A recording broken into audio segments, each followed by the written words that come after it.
Turning now, we'll leave this. House is returning for a series of votes on bills debated earlier. Votes will be taken in the following order. The motion to recommit on H.R. 1917 and passage of H.R. 1917 if ordered. The first electronic vote will be conducted as a 15-minute vote. Remaining electronic votes will be conducted as 5-minute votes. The unfinished business is the question on agreeing on the motion to recommit on H.R. 1917, offered by the gentlewoman from Florida, Ms. Castor, on which the yeas and nays were ordered. The clerk will redesignate the motion. Motion to recommit on H.R. 1917, offered by Ms. Castor of Florida. The question is on agreeing to the motion to recommit. Members will record their votes by electronic device. This is a 15-minute vote. The House this afternoon debated a bill that deals with suspending certain EPA emission standards for brick and clay kilns and wood heaters. This is the motion to recommit vote. A motion to recommit, a last chance to change the bill before final passage, as Kathy Castor of Florida, Democrat of Florida, raised the issue of Environmental Protection Agency Chief Scott Pruitt and his travel as EPA head. The EPA chief last week said that he would be flying a coach with his security detail, depending on the situation. 15-minute vote on the House floor, and after this, a final passage vote on the EPA emission bill, one of two EPA emission bills that the House will be debating this week. We get some background on both from a Capitol Hill reporter. The House this week is taking up two bills to delay and suspend current EPA emissions regulations. Tim Kama is energy and environment reporter for The Hill. Today's bill deals with emissions from kilns and wood heaters. What would it do? Right. So this bill is called the BRIC Act. It's about trying to delay air regulations for brick kilns, like you said. The EPA in 2015 implemented a new regulation on certain air pollutants from those kilns. That regulation is currently subject to some litigation from the industry, which thinks that it's too expensive and not legal under the Clean Air Act.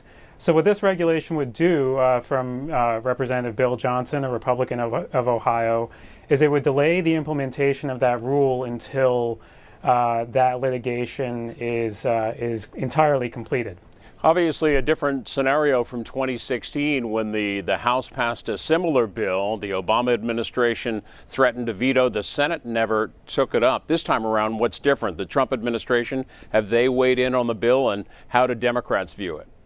Right. So the Trump administration is obviously has very different priorities on EPA and clean air from the Obama administration. They haven't weighed in on this specific bill. However, the regulation that it concerns, the brick kiln regulation, they're currently reviewing it for possible changes. They've been receptive to the industry's objections about the costs of the bill, the compliance and otherwise, and they're planning by this September to come out with their decision on that review on potential changes, and they could implement those changes as soon as next year. Democrats, however, see this as a major attack on clean air regulations. They see this as something that will increase air pollution and decrease public health as those pollutants increase from brick kilns. The other emissions bill that the House is taking up this week deals with coal-powered power plants, coal-fired power plants. What would that bill do specifically? Right. So this bill it's abbreviated the Sense Act.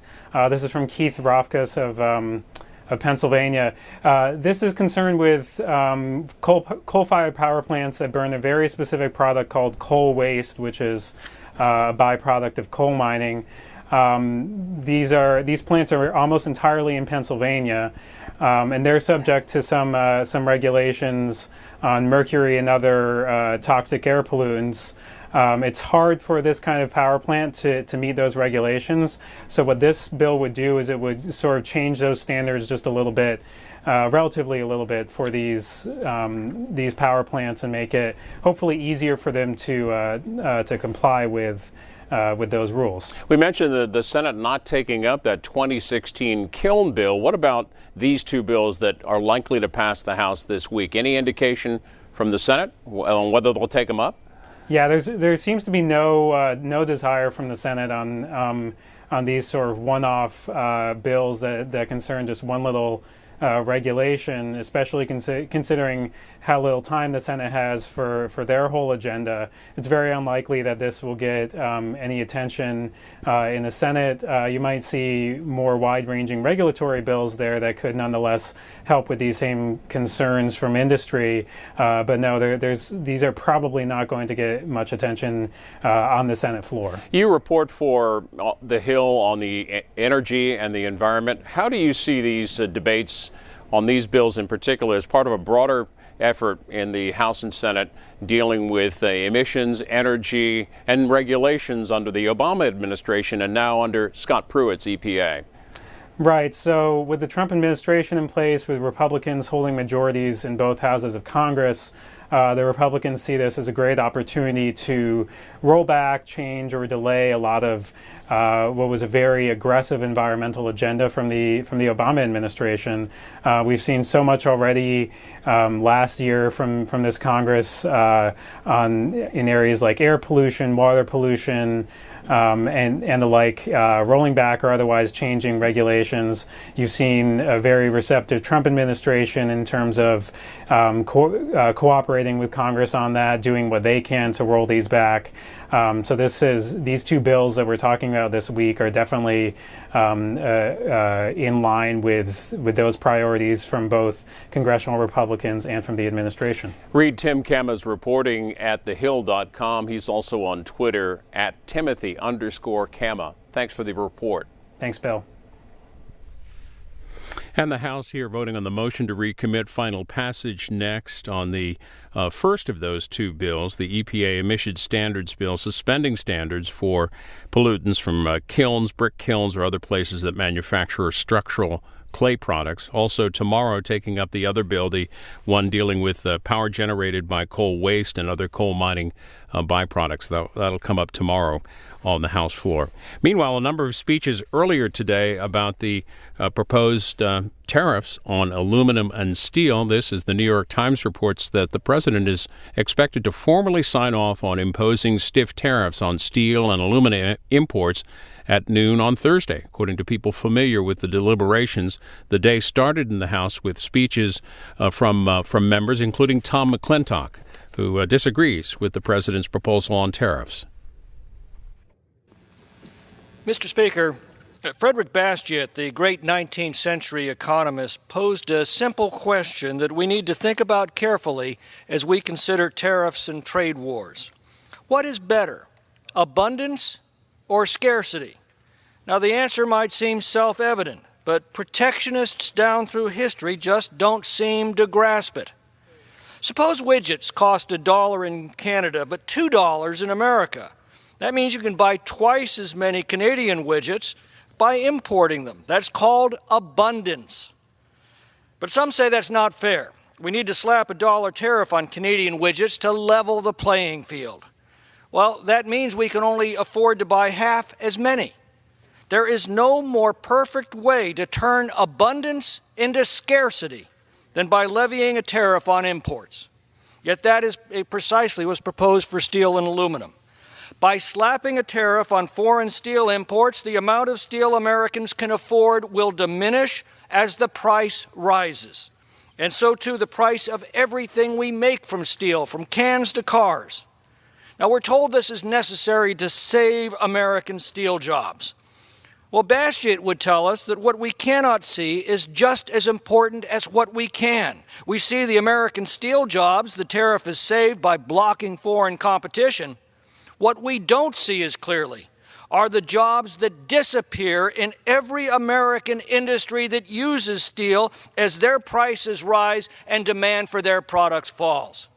Remember, every producer in a society is also a consumer. No consumer benefits from higher prices, and no producer benefits from scarcer materials. Every country that has tried protectionism has suffered terribly, including ours. Thomas Jefferson thought high tariffs could fund the government and promote domestic manufacturing. That caused a devastating recession that nearly destroyed our fledgling economy. Herbert Hoover responded to the recession of 1929 with the Smoot-Hawley Tariff Act. It didn't end well. Trade is simply the exchange of goods, and both parties have to benefit from the trade or it just doesn't happen. If I pay you $1 for a cup of coffee, I'm telling you that your coffee is worth more to me than my dollar, and you're telling me that my dollar is worth more to you than your cup of coffee. When we make that exchange, we both take away something of greater value than we had. But what happens if we slap a $1 tariff on that cup of coffee? Only two possible things. I'm either going to buy less coffee or I'm going to buy less of other things to afford the tariff. Neither is good for the economy. True, some governments subsidize their exports, and that puts our producers at a great disadvantage. In effect, these governments are picking up part of the tab for the stuff that we buy. But as Milton Friedman observed, that's simply foreign aid to American factories and consumers paid for by the unfortunate taxpayers in the exporting countries. The appropriate response for us is to say, thank you. Yes, that hurts the 140,000 American jobs that produce steel. But the other 6.5 million Americans who manufacture products using steel can make more of their products, causing their producers to hire more workers and to pay them more. Jobs will disappear in the steel mills, but they will reappear as better jobs in industries that can now obtain more steel at lower prices. Well, what would happen if we had a war? Well, Bastiat answered that question 150 years ago. He said, trade by its very nature is a reciprocal dependence. We cannot depend on the foreigner unless the foreigner depends on us. So if war clouds should gather between Canada, our biggest foreign supplier of steel, and the United States, we might face the prospect of losing their steel, but Canada would lose all of the American resources and products that their steel exports buy. Trade reduces the risk of war because it increases the value of peace. You know, Bastiat marveled at how much we spend to build ports and harbors, railroads and highways, all for the sole purpose of surmounting the obstacles to trade that nature has created. What sense does it make to erect artificial barriers to replace the natural ones that we've overcome? And by that same token, President Trump has set the stage for rapid economic expansion by reducing the tax and regulatory burdens that were crushing our economy, and the economy is responding. What sense does it make to ruin that progress by replacing the taxes and regulations we've shed with new ones? I yield back. Mr. Speaker, in his column yesterday, Pat Buchanan wrote that through most of its history, the Republican Party was the high tariff party favoring tariffs rather than income taxes. He wrote that those tariffs helped the U.S. to become the strongest industrial power in the world. In the 50s and 60s, 53% of American jobs were industrial-based, many of them white-collar. Now only around 10% are in manufacturing, and many thousands of college graduates are working as waiters and waitresses or in other low-paying jobs and living with their parents. Fears of a trade war are being greatly exaggerated. We have been in a trade war for many years, and we have been losing. With only 4% of the world's population, we buy almost 23% of the world's goods. Every country wants into our markets, and we have tremendous leverage on trade that we haven't been using. President Trump's proposed tariffs apply only to 2 products. I commend him for his effort to try to protect American jobs, and I yield back the balance of my time. I thank the chair, and I rise to encourage folks at home, folks in this body, folks wherever they may be scattered across this country, to speak out against what the administration has proposed with regard to raising tariffs on steel and aluminum. It, at the end of the day, I believe would be disastrous, not just for the economy at large, but frankly for every one of us in the way that it would impact our pocketbook or our wallet. In short, what I guess I'm saying is that you don't have to do stupid to find that stupid is indeed stupid. And what I'm getting at here is that we've had real-world experiments about once every 100 years in this country on these kinds of policies. So it was in 1828 you had the so-called tariffs of abomination, and it was designed to supposedly protect jobs and protect industry. It proved to do neither. It actually proved to be disastrous for the South, and in particular South Carolina, where I'm from. About 100 years later, you had the Smoot-Hawley tariffs that were equally disastrous in not producing what they were supposedly designed to do. Didn't protect jobs, didn't protect industry, and in fact, world trade declined by about 2/3 during that time period. 2/3. And so as a country, what I'm suggesting is that we need to take a breath. We need to look before we leap. And in life, I would say there is a value to listening to the advice and counsel of others. And in this case, Gary Cohn, the president's chief economic person who's actually leaving based on this dispute, has said this is not a good idea. Steel workers unions have said this is not a good idea for the way it will impact Canadian steel and by virtue American steel. The markets, which is sort of the collective opinion of what we all think is going to come next economically, dropped 600 points on Thursday and Friday saying this is not a good idea. And in fact, the Prime Minister of Sweden was here yesterday, and he was saying it was not a good idea. A lot of folks have spoken out and said this is a genuinely bad idea. Let's not move forward. I would say further that in negotiations, rescue teams shouldn't be the ones shooting the hostage. And in this case, we have our C's mixed up. The administration talks about doing something about China, but in fact, the person or the group, the country most impacted would be the Canadians. The Canadians have to be some of our staunchest allies over a long period of time, with us in war, with us in trade, with us culturally, and yet the bulk of all steel that is imported to the United States comes from Canada. And 50% of what we export in steel goes to Canada. I remember that, let me put it this way. What I'm saying is what we need to do here is to trust our allies. If you walk into a bar and somebody says, if you take one step closer, I'm going to hit you in the face, we need to trust them that they're telling the truth. And what they said is, if you do this to us, we're going to do it to you. In short, a trade war will ensue. And so I remember watching a movie back when I was in high school or college, somewhere along there, called War Games. And basically what it said was the only way to win was not to play. And if we move forward, we're going to get hurt. Nobody wins in a trade war. So finally, I'd say this. In life, it's easier to burn down than to build up. You can take years constructing something and have it gone as a consequence of a match in a matter of moments or hours. And as you look at this, this administration, in conjunction with the Congress, has worked hard to construct a better environment for jobs, capital, and way of life with the tax cuts, with regulatory reform. But all that could be erased if we move forward with these tariffs. More telling is the 70-year apparatus that's been created over 70 years, since the time of World War II, that has had us engaged with the rest of the world. And we see movement in the wrong direction. So do we want better trade? Yes. Can there be changes that are made? Yes. But this is not the answer. A tariff at the end of the day is a tax. And my simple presumption and my simple ask of this administration, the ask of everybody in talking about what's occurring here, is to say, let's not increase taxes as a way of, quote, protecting jobs and capital in this country. With that, I'd yield back. Motion to recommit vote on the EPA brick and kiln emissions bill. Final passage on that bill is next. Back to tariffs for a moment. The Washington Post writing this afternoon that a growing group of Republican lawmakers are making a last-ditch effort to convince President Trump to reverse course, or at least temper his positions on economic tariffs, according to people familiar with the conversations. Reports say the president may make that announcement on tariffs tomorrow. Sarah Sanders at today's White House briefing said that we expect that the president will sign something by the end of the week, and there are potential carve-outs for Mexico and Canada. Here's some of what she had to say. Sarah, on the tariffs, does the president expect to sign the tariffs tomorrow?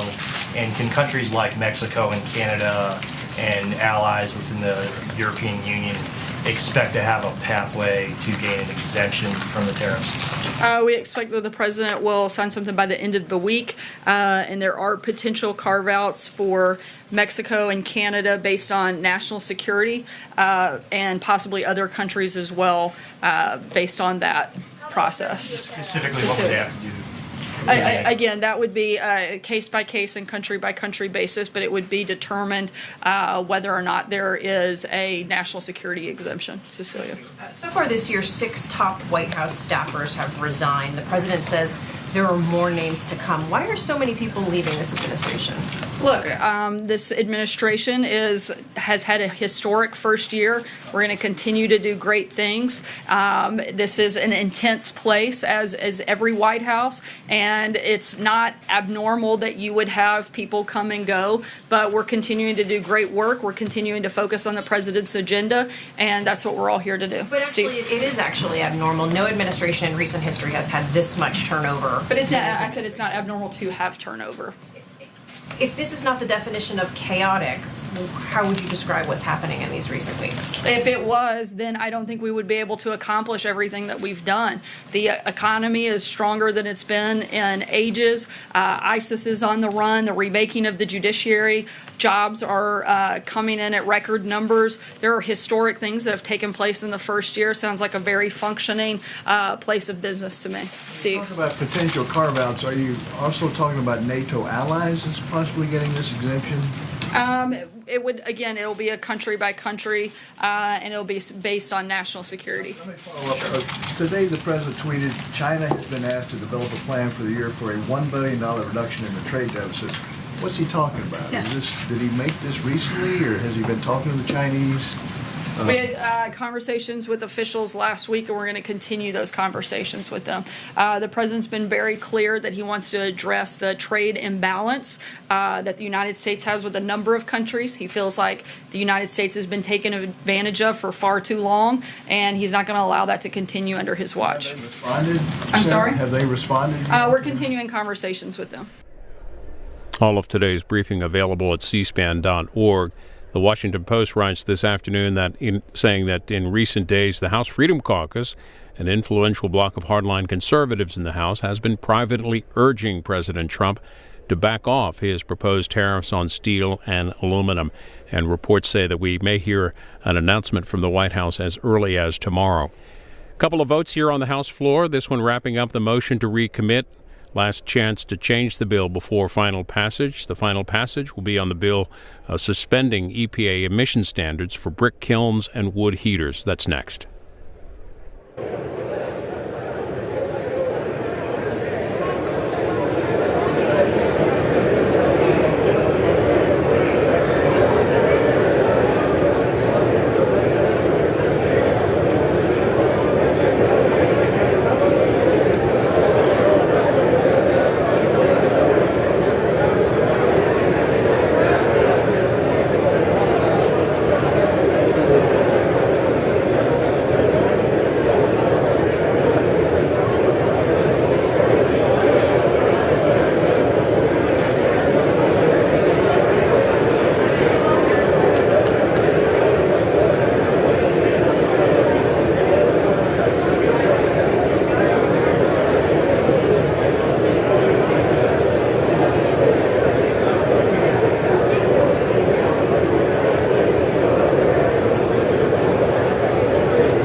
this vote, the yeas are 186, the nays are 227. The motion is not adopted.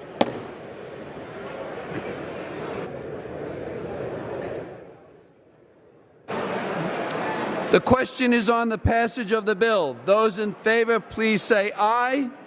Those opposed, say no. In the opinion of the chair, the ayes have it.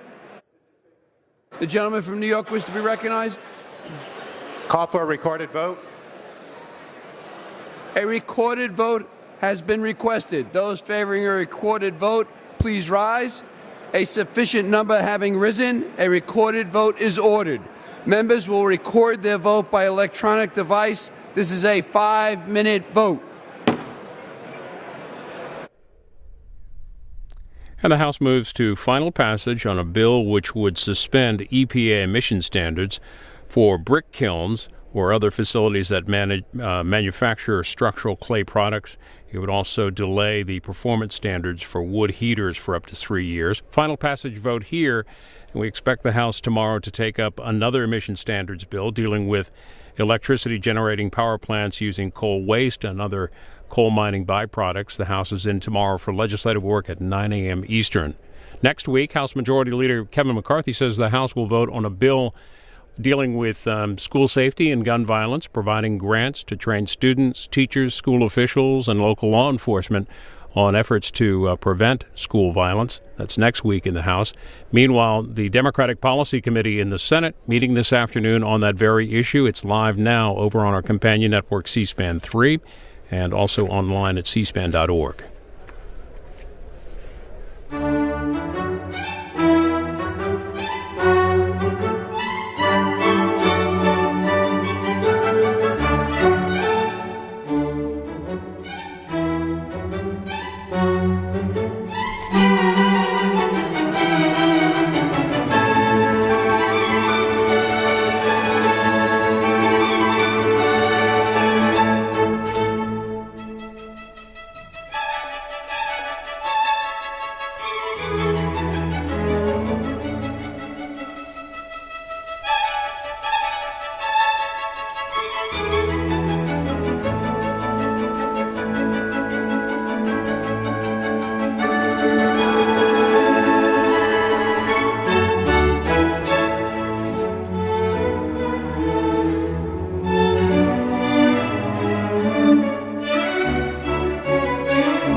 Final passage on a bill suspending emission standards on brick kilns and delaying performance standards on wood heaters.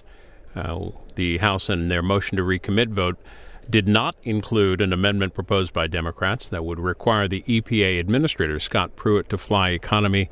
That motion to recommit failed on a party line vote. Letting you know about what's coming up this evening on the C-SPAN networks. The president's chief economist, Kevin Hassett, testified today before the Joint Economic Committee on the administration's economic policies.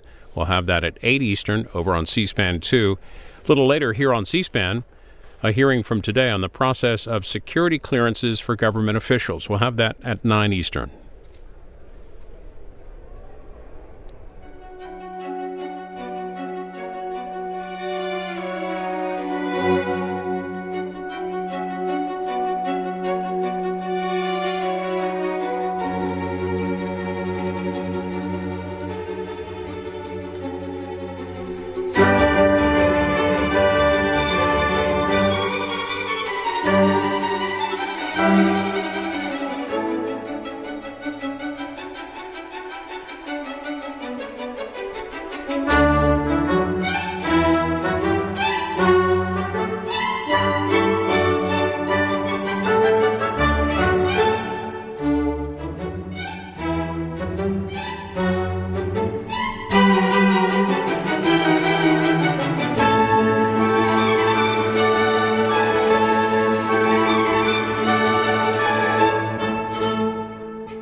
On this vote, the yeas are 234, the nays are 180, with one answering present. The bill is passed. Without objection, a motion to reconsider is laid on the table. Get him in order. For what purpose does the gentleman from Illinois wish to be recognized? Thank you, Mr. Speaker. Mr. Speaker, I ask unanimous consent that when the House adjourns today, it adjourn to meet at 9 a.m. tomorrow. Without objection, so ordered.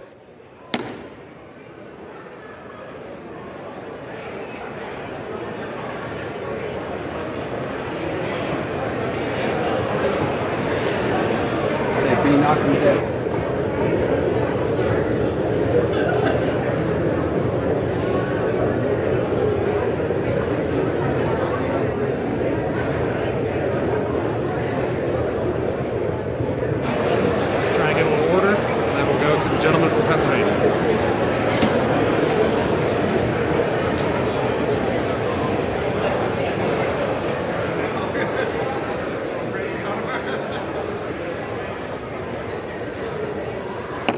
The House will be in order.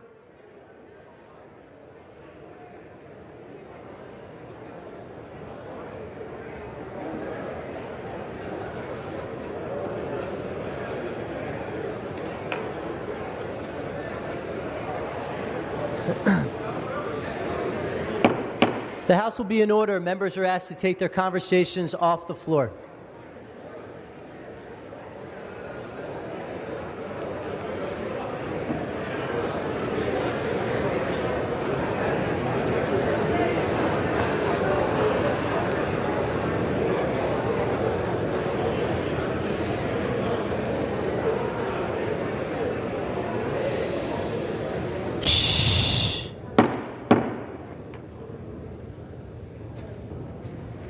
The chair will now entertain requests for 1-minute speeches. For what purposes does the gentleman from Pennsylvania seek recognition?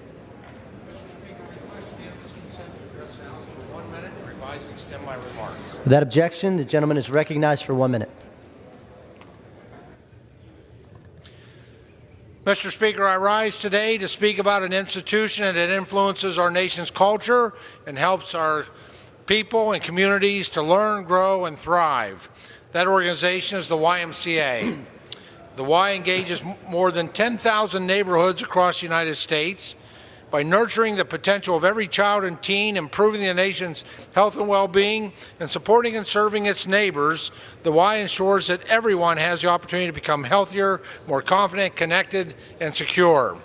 The Y was founded in 1844 in London by George Williams. He organized the first Young Men's Christian Association meeting, a refuge of Bible study and prayer for men seeking escape from the dangers of life on the streets. The fellowship and sense of community was compelling. Years later, Thomas Valentine Sullivan was inspired by the stories of the Y and founded the first U.S. YMCA in Boston in 1851. Since then, the Y has been strengthening communities across the nation. It brings people together regardless of age, income, or background, and helps everyone reach their full potential. And for that, Mr. Speaker, I am grateful. Thank you, Mr. Speaker, and I yield back the balance of my time. The gentleman yields. The House will be in order. Members are asked to take their conversations off the floor. Shh. Jersey. For what purposes does the gentleman from New Jersey seek recognition? Without objection, the gentleman is recognized for 1 minute.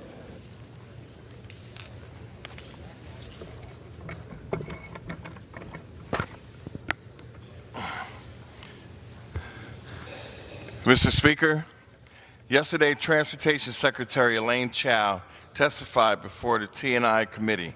Secretary Chao acknowledged that the President Trump is personally intervening to prevent federal funding of the Gateway Project, which is the nation's most critical infrastructure project. Mr. Speaker, the Gateway Project would rebuild the crumbling rail infrastructure that connects New York and New Jersey, a key point in Amtrak and the Northeast Corridor rail line between New Jersey and New York. Also 415 trains that go through those tunnels each day.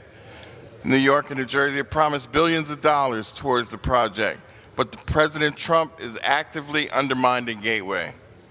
As anyone who plans to travel by Amtrak or by rail during last week's cyclone knows, the Trans-Hudson Track infrastructure connects not just the two states, but the entire region between Boston and Washington, D.C.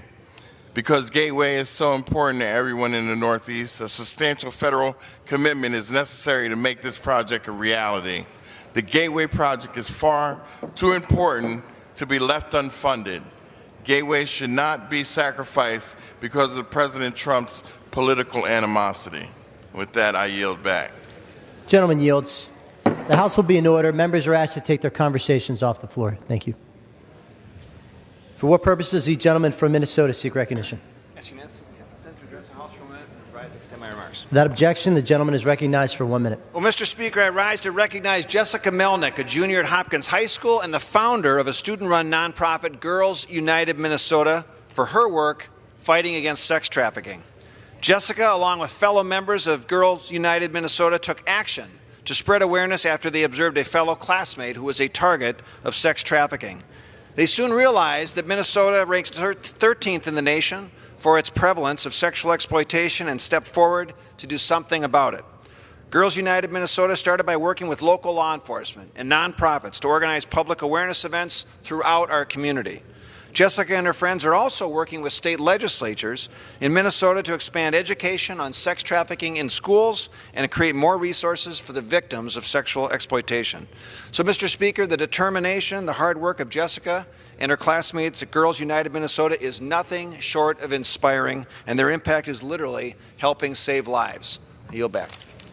Gentleman yields. For what purpose does the gentleman from Texas seek recognition? Without objection, the gentleman is recognized for 1 minute. Mr. Speaker, I rise today to congratulate Trinity Garza High School for earning the designation of National Title I Distinguished School for the 2016-17 school year. This exclusive designation is given to high-poverty schools that excel in either student performance or for its work to close the achievement gap. Garza, with a student body that is 86% economically disadvantaged, was one of 34 schools across the nation to be praised for, quote, exceptional students' performance for 2 or more consecutive years. Garza's designation would not be possible without the strong partnerships of its educators, parents, students, and the Oak Cliff community in Dallas. For each of you that have made sure that we are doing our part to empower our future leaders with the tools they need to succeed. Congratulations, Trinity Garza High School, for your well-deserved recognition. Mr. Speaker, I yield back the balance of my time.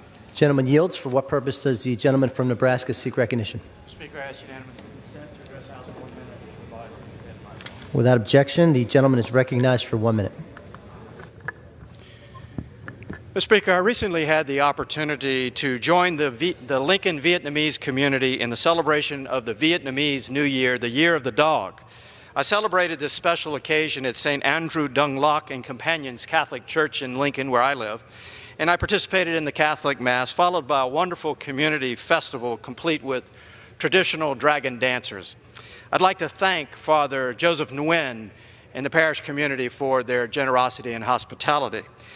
Mr. Speaker, there are nearly 2 million persons of Vietnamese descent living in America.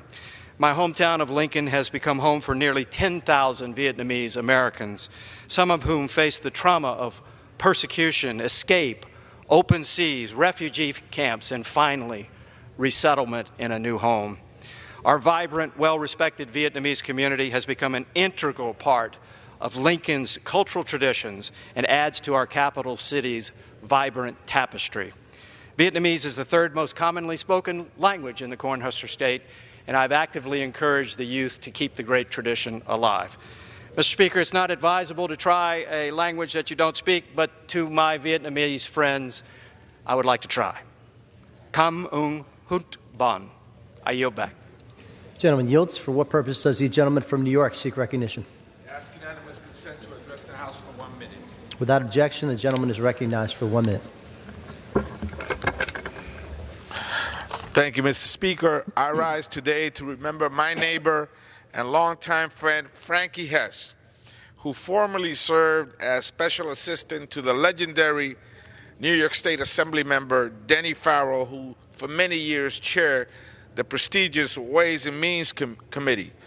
Frank was known for his cowboy hats and brutal honesty. He devoted his life to public service and spent almost 30 years in government. He was a devoted godfather, uncle, fatherly figure to anyone in the community who knew him. He once called 20 stores and drove for 2 hours to try to find a pair of shoes for his niece. Frank was a devoted person to his family and his community. Through his lifetime devotion to public service, he made sure Washington Heights was a better place for all of us. Frank could accomplish anything he set his mind to and could unite different groups of people despite any racial, ethnic, or religious differences. He lived his life demonstrating what it means to be a contributing citizen and to serve as a role model for those like myself who were fortunate to know him. I will miss Frankie Hess. He will forever be missed by our community. Thank you, Mr. Speaker. I yield back my time. Gentleman yields. For what purpose does the gentleman from Nevada seek recognition?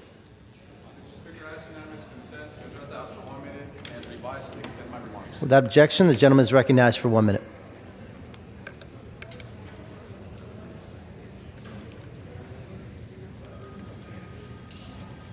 Mr. Speaker, today I rise to remember the life of Dana Gardner. Dana attended the Route 51 Festival in Las Vegas on October 1st. Dana worked for San Bernardino County, California for 26 years in the recorder's office. When she went home for the day, Dana always made sacrifices for her 3 children and 2 grandchildren. Dana wanted to make sure that her kids understood the importance of loving and caring for all humans. She did this through her actions as a dedicated public servant. Dana was an amazing cook who had just begun to travel more and spend more time with her friends. She had a contagious smile and a great sense of humor that could light up a room. Dana is remembered by all those who knew her as a go-to person with a lot of knowledge and a can-do attitude. I would like to extend my condolences to Dana Gardner's family and friends. Please note that the City of Las Vegas, the State of Nevada, and the whole country grieve with you. Mr. Speaker, I yield the balance of my time. Gentleman yields. For what purpose does the gentleman from Pennsylvania seek recognition? Mr. Speaker, I rise to address the House for up to 1 minute and to revise and extend my remarks. Without objection, the gentleman is recognized for 1 minute. Mr. Speaker, I rise today to acknowledge a distinguished Philadelphian who will be leading our city's annual St. Patrick's Day Parade as Grand Marshal, Sister Mary Scullion. Sister Mary is a towering figure and a driving force for social change in Philadelphia.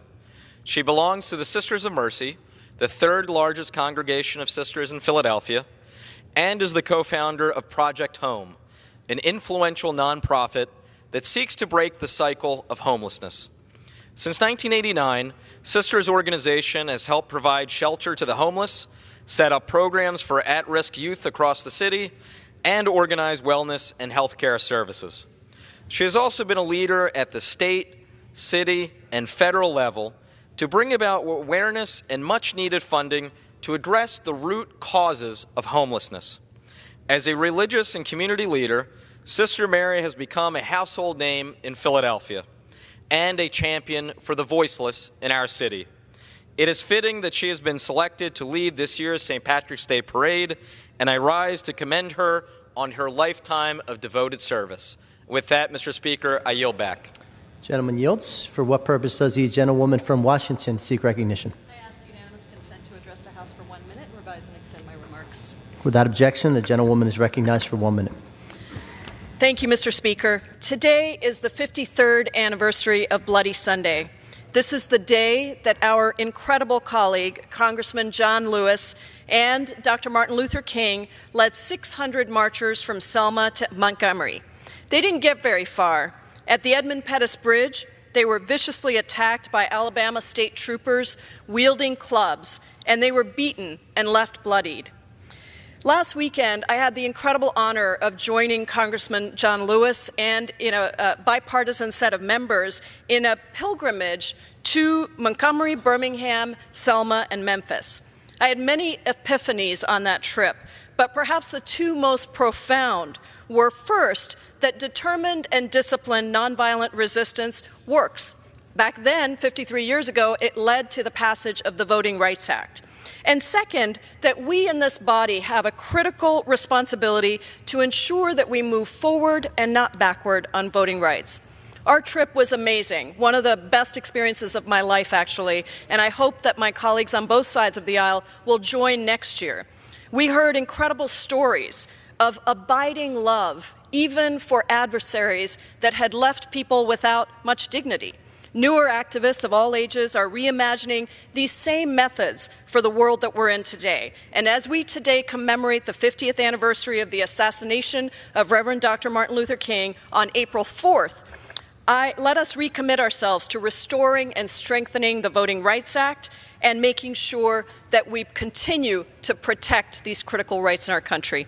Thank you, Mr. Speaker. I yield back the balance of my time. Gentlewoman yields.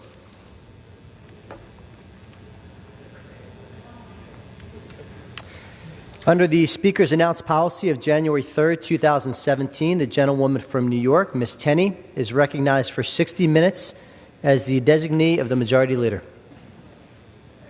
Thank you, Mr. Speaker. I seek unanimous consent to address the House to revise and extend my remarks. Without objection. Thank you.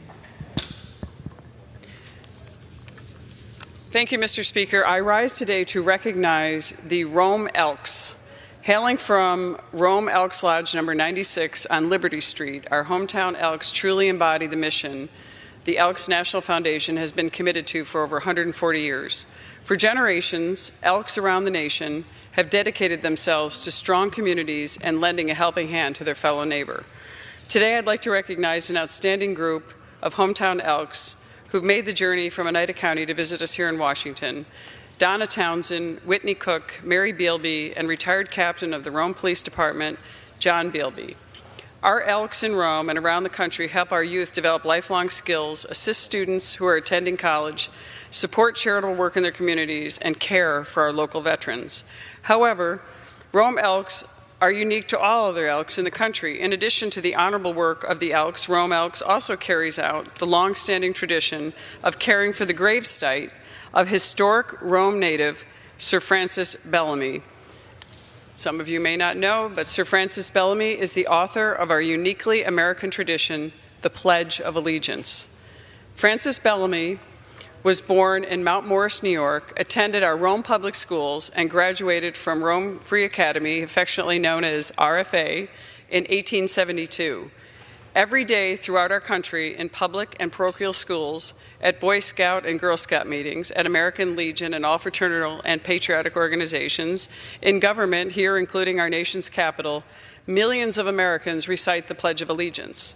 The Pledge of Allegiance reminds our citizenry of the notion of what it means to be American.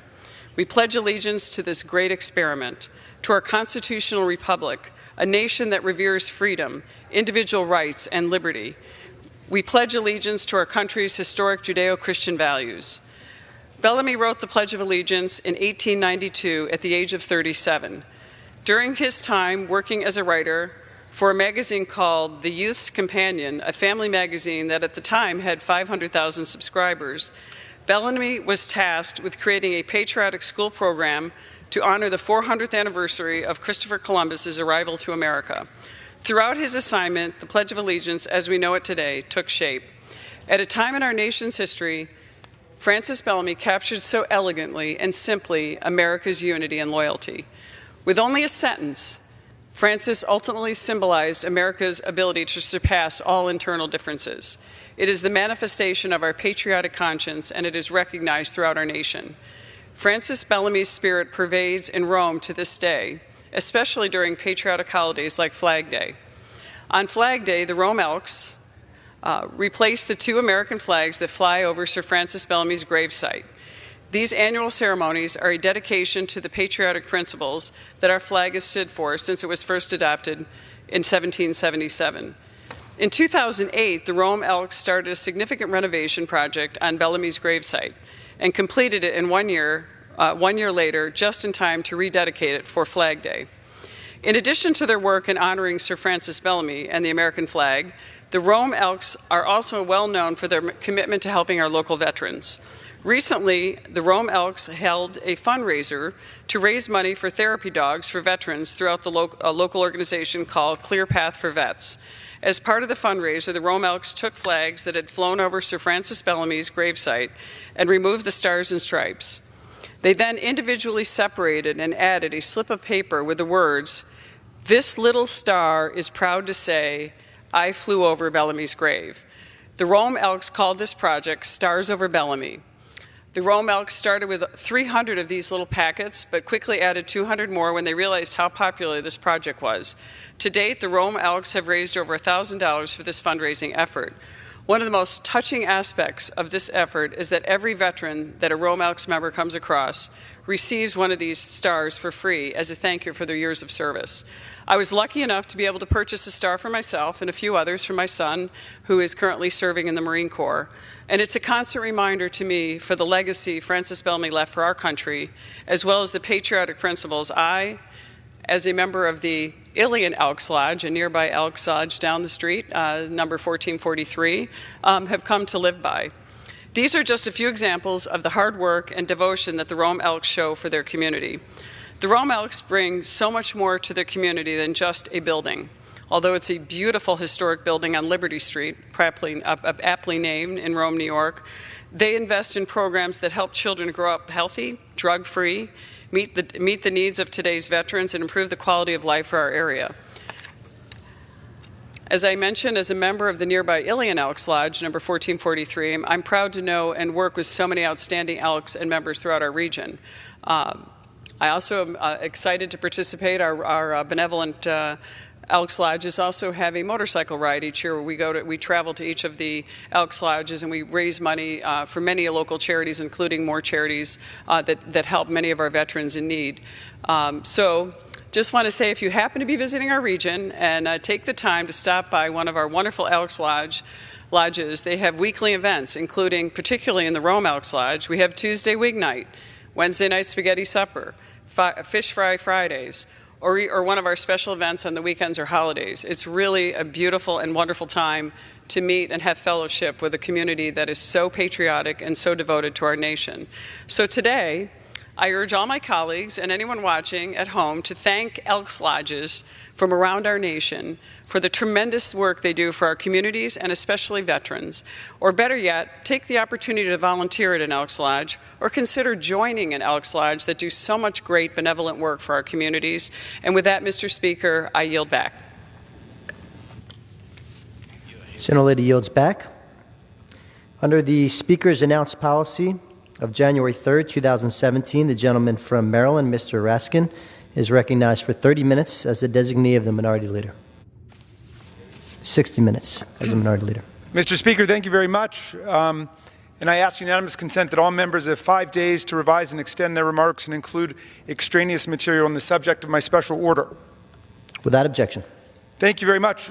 Before I begin, I just wanted to thank the distinguished Congresswoman from New York for her comments about Francis Bellamy, the great Christian abolitionist, socialist, who authored America's Declaration of Independence, and he was a great patriot who wanted to unify the country in the wake of the Civil War during the Reconstruction period, and we indeed owe him a great debt of gratitude for everything he did for America.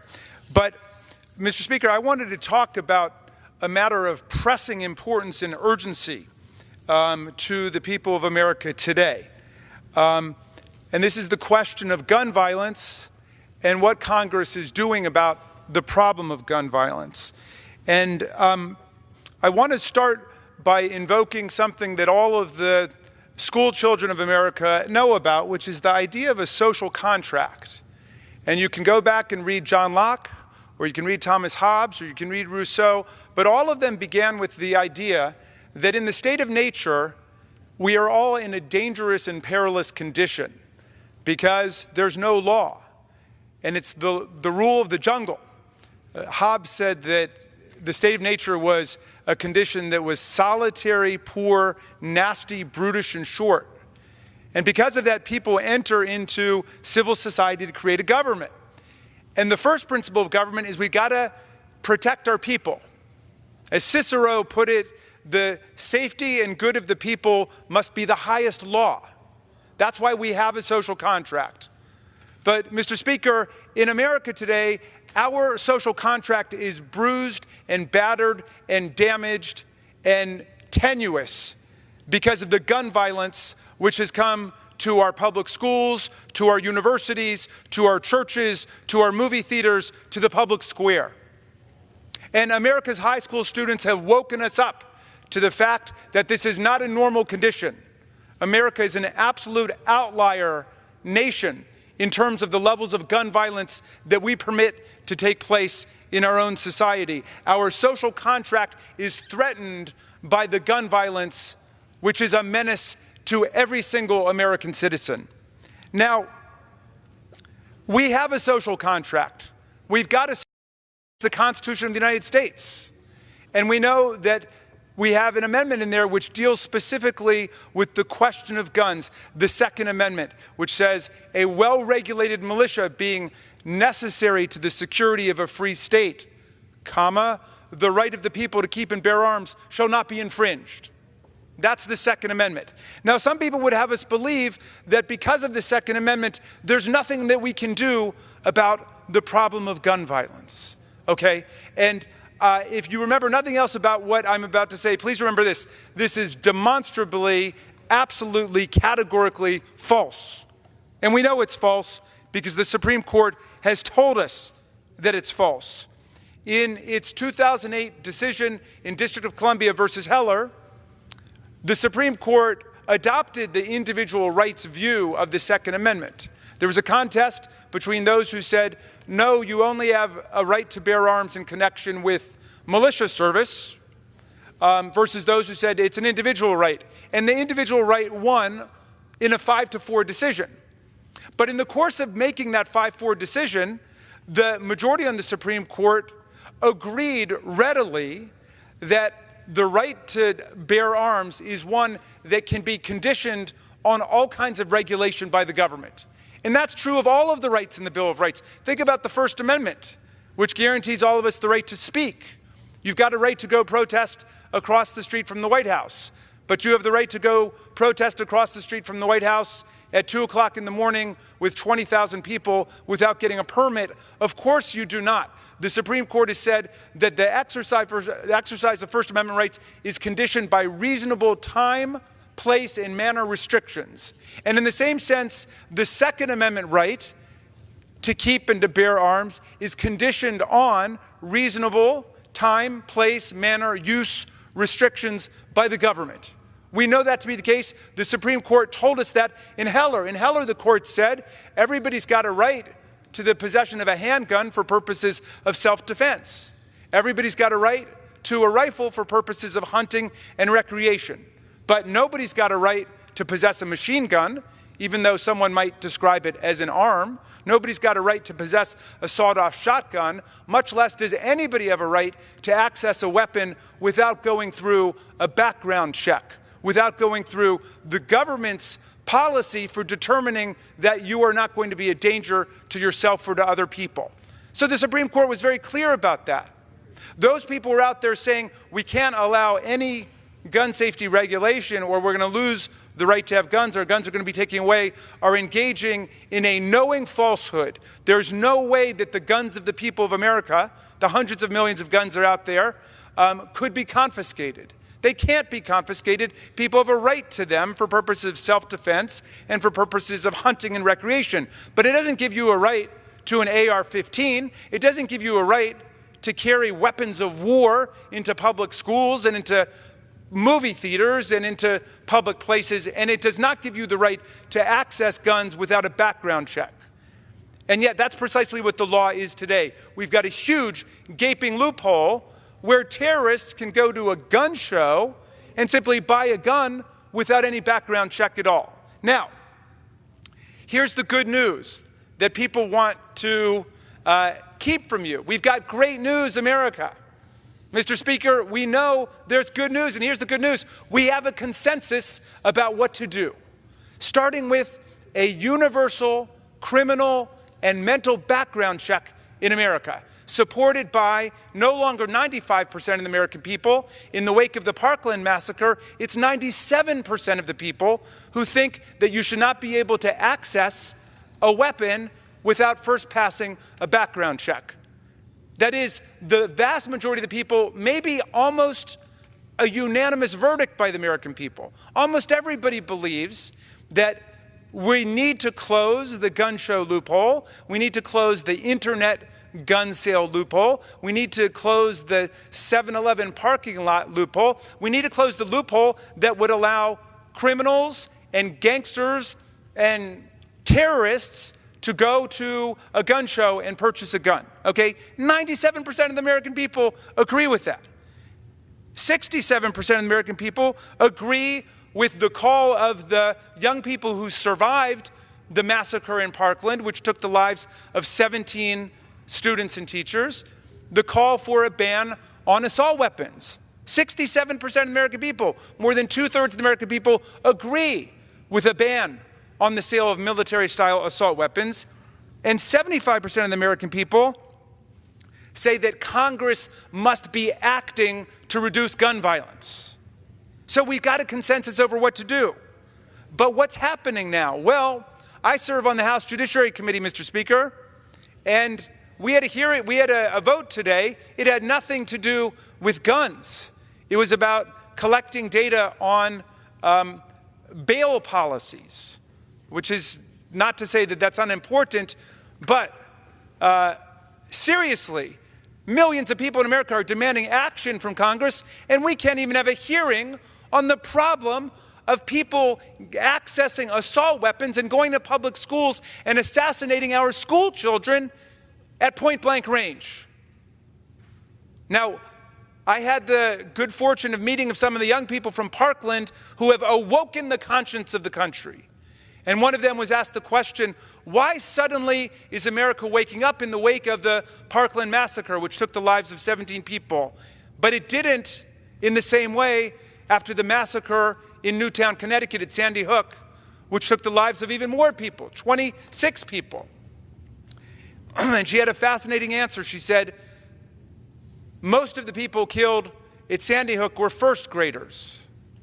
And first graders can't start a revolution against the political power of the NRA. But high school students know how to do it because they understand how to contact people, and they know social media, and they know Facebook and Twitter, and they have enough education that they can speak with authority about the recklessness and the negligence of government not addressing the problem. Congress now is the outlier. Congress will not act. Are we a failed state such that when more than 95% of the American people agree something needs to be done, Congress cannot act? Are we abandoning our social contract? Are we abandoning our primary commitment to defend the lives of our own people? Well, it's a very serious moment, and we're having our special order hour on the problem of gun violence, the failure of Congress to act, but the need for Congress to act. And I'm very happy to call on first my distinguished colleague from the state of Washington, with whom I serve on the House Judiciary Committee, Pramila Jayapal, and I yield to her for as much time as she may take, Mr. Speaker. Thank you so much, Congressman Raskin, for your leadership in the Progressive Caucus, for your leadership on judiciary. Nobody understands the Constitution better than a constitutional law professor, and so I appreciate you bringing the reality of the situation to us. Nobody is talking about trying to take guns away from everybody. We're talking about making sure that we have safety with anybody who owns a gun, and that we have the ability to check any of the dangerous contexts for which guns can be used. We have a responsibility really to protect our country, to protect our young people, to protect all of the families, to do something for all of the families that have been affected by gun violence. And in addition to all of the things that you mentioned, we need to consider gun violence as a public health crisis. That is what it is. And when we look around at the millions of people that are dying from gun violence, you think about this, and you think about the way in which we treated vehicle fatalities as public health crisis, and we instituted laws around seatbelts. The way we thought about smoking as a public health crisis, and we instituted laws around smoking. But in order to do that, we had to first do research into those areas and figure out what were the best ways for us to move forward as a country in preventing those kinds of fatalities that are preventable. And unfortunately, what happened in this country is that we Congressman Dickey some time ago passed an amendment called the Dickey Amendment that, while it didn't explicitly prohibit research into gun violence, it all but did that. And there have now been many, many calls to repeal the Dickey Amendment. Interestingly, Congressman Dickey passed away last April. And before he died in 2012, he actually came out on the record and said that he wished he hadn't been so reactionary, that he wished he hadn't passed that amendment because he realized that it did lead to a chilling effect on research into gun safety.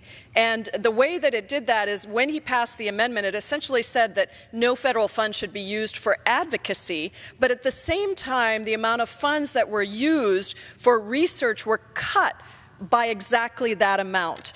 And so this is not about advocacy. This is about how do we protect our country? How do we treat this as what it is, a gun a public health crisis. And so I'm here to say that I'm really proud of my home state of Washington. Just yesterday, we became the latest state to ban bump stocks, and we also had a Senate committee pass a bill to mandate that people purchasing rifles go through the same background checks required for pistol purchases, and that we increase the legal age to buy rifles to 21.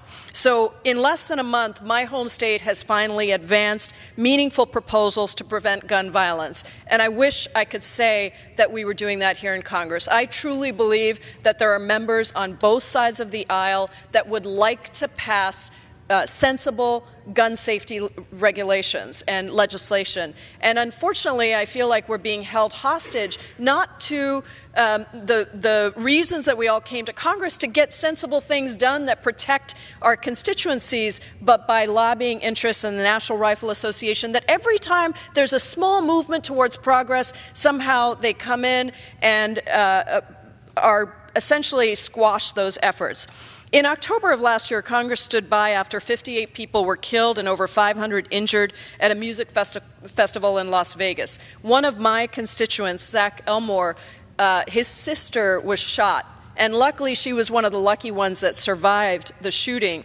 But I read a letter on the floor that Zach had written to me. It was an incredibly moving letter about his deep anger and frustration at Congress for not protecting his sister and millions like her, millions who were much less, who were not as lucky as she was. In November, Congress failed to act after 26 people were killed and 20 injured at a church in Sutherland Springs, Texas. And then a few weeks ago on Valentine's Day, as we all know, 14 students and 3 teachers were killed and 15 injured at Marjorie Stoneman Douglas High School in Florida. Already in 2018 alone, there have been 2,581 deaths because of gun violence, including those precious lives that were lost at Parkland. 105 of those deaths were children ages 11 and under. Let me just say that one more time. 105 of the 2,581 deaths this year alone were children aged 11 and under. And as members of Congress, we need to make sure our kids are safe. And I'm so grateful to the energy and the commitment and the passion and the smarts and the organizing strength of the Parkland students. Because as you say, they were not first graders who couldn't organize for themselves. They are students who are soon going to be voters, and they understand that they can't vote right now. But they also understand that they do have a voice. Their parents vote, and they can make sure that people across the country understand that we have a responsibility to them, to our children, to the people across the country who are afraid of sending their kids to school. That should be our number one priority, is keeping our kids safe. Our kids should be able to walk into schools knowing that they can fully focus on learning. And our parents shouldn't have to wonder whether their kids will come home from school. My heart goes out to the families who lost someone in the Parkland shooting and all of the shootings across the country. And I'm proud to stand alongside incredible young people who wasted no time to demand action and justice for their friends and teachers. They are determined, they are brave, they are unafraid, and they are depending on us to pass meaningful legislation to end gun violence. And you know, one of the interesting things I heard them say when I met with them is, we're not looking for the whole package. We just want to see steps along the way that show us that it is possible for us on a bipartisan basis to make some progress on this critical issue, to make sure that no child, no parent, no community ever again has to experience the unspeakable tragedy of another school shooting. And I am tired of seeing men, women, and children die because the gun lobby puts profit over people. That is not, as you so eloquently said, what our founders intended by the right to bear arms. Support for stricter measures to prevent gun violence is at an all-time high on a bipartisan basis. 87% of gun owners and 74% of NRA members support common sense solutions like criminal background checks. So I have a plea for gun owners across the country. My husband used to be a hunter. We had guns at home.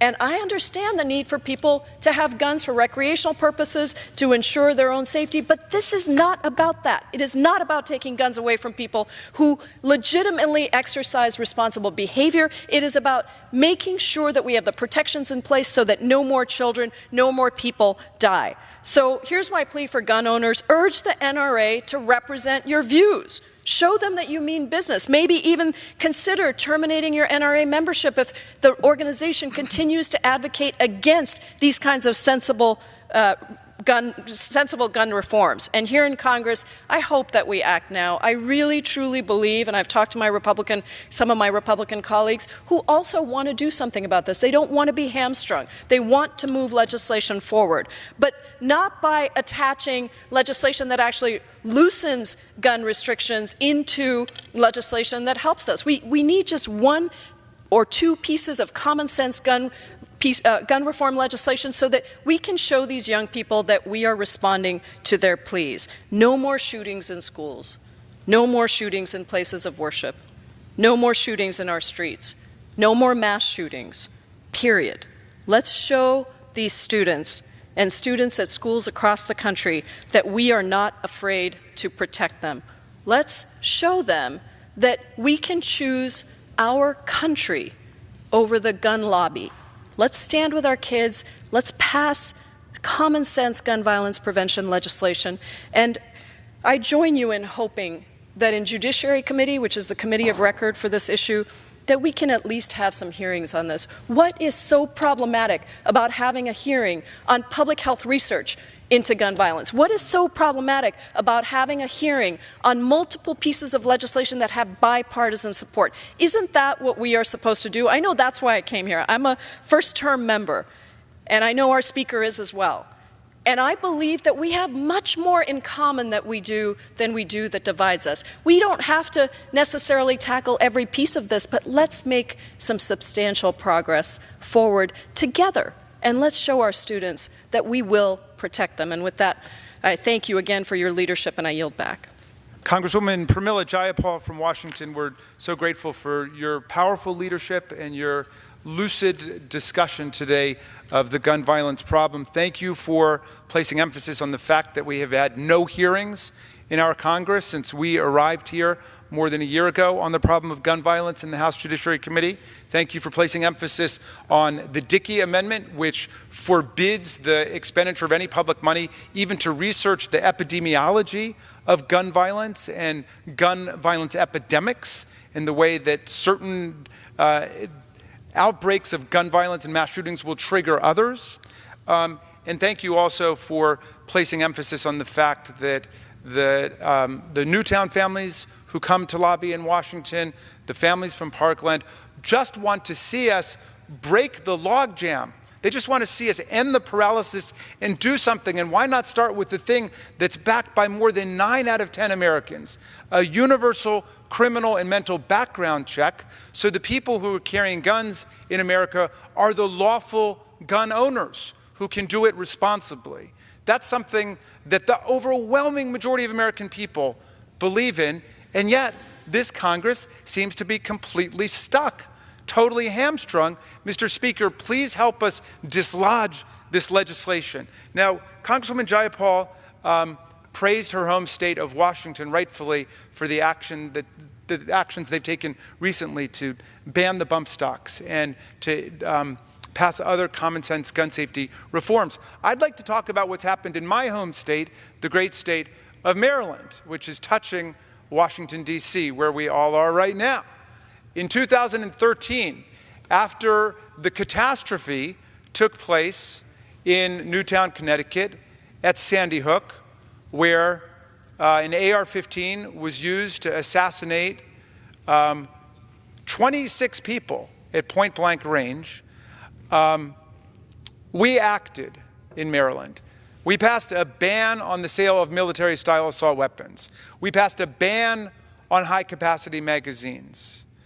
We gave our state police the right to engage in frequent and unannounced inspections of the gun dealers so that bad apple gun dealers couldn't be dealing firearms directly into the underground. And then we said, if a firearm is lost or stolen, it's got to be reported within 48 hours, and if not, that's a misdemeanor.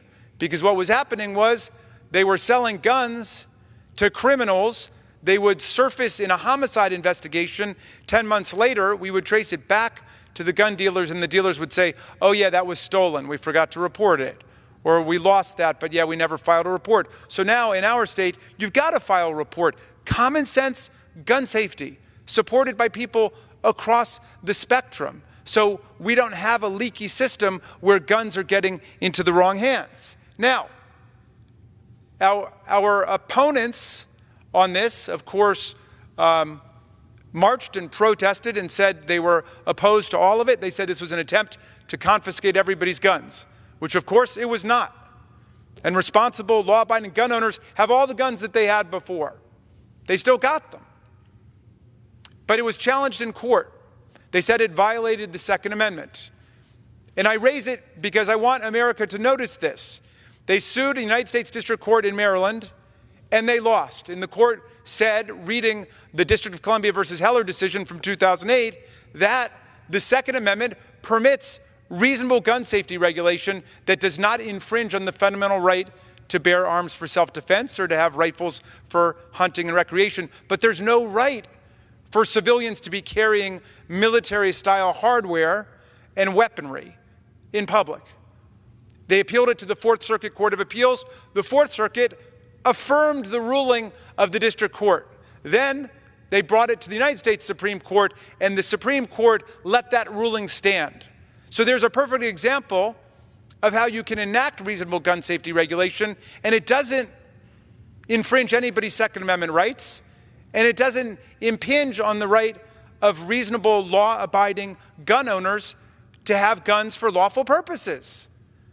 So why are we involved in this terrible, atrocious situation where we have rates of death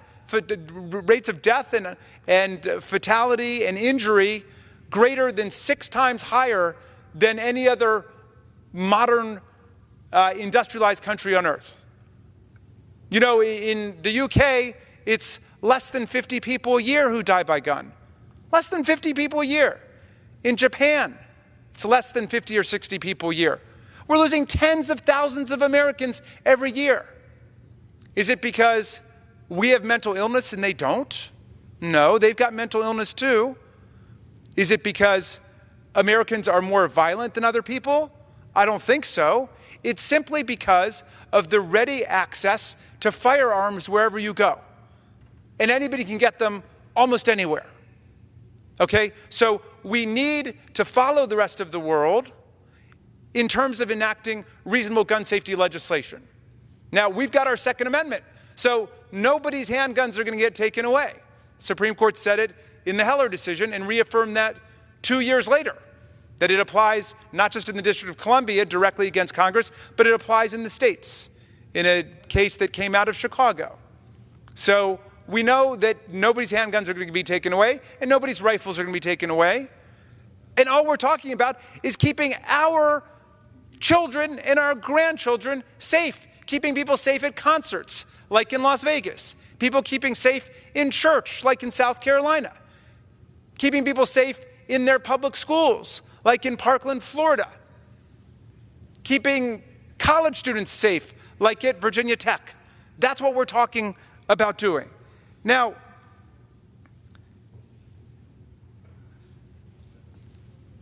we don't know why Congress won't act.